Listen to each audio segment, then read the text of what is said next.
So have some of your kids that you've coached up over the years, especially in the first generation of them. Did some of them go away to college? Did some of them go to the NBA? What happened with some of them?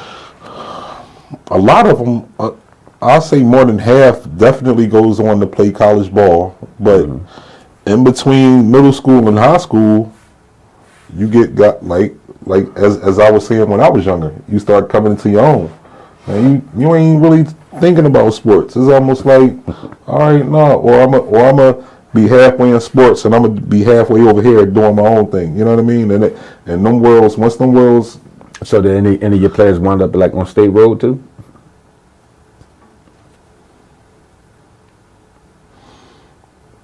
I can't think of nobody offhand, but I know there was definitely some arrests involved. You know what I mean? Yeah. But as far as not like State Road, but I'm just saying.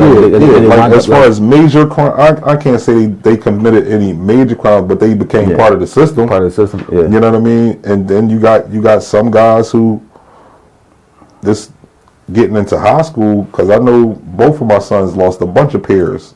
Okay.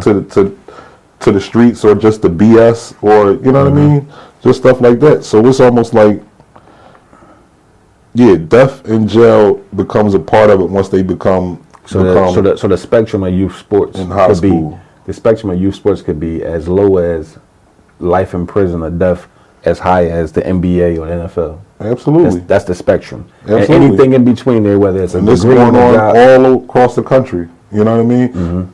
This goes back on. It's to your focus, your surroundings, the way you was raised, is everything. Like you got to be, you know what I mean. Like when you got like when we just talking about the trades, and you got them 3-4 generation families. Like you know what I mean. It's a little bit different for them.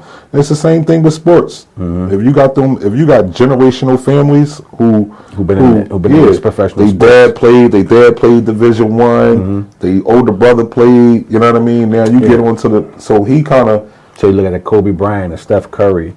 I mean, LeBron is probably an anomaly. I don't think he had nobody.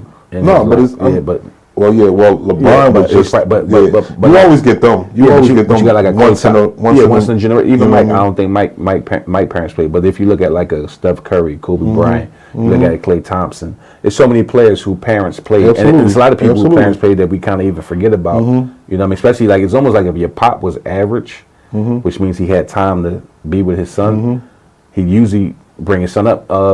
Jalen Brunson, Rick Brunson was an average, but kind of below average, depending on who you ask. You know what I mean? But he still made it to the league. Hey, listen, he was there for 10 years. Yeah, you know what I mean? Still made it to the league.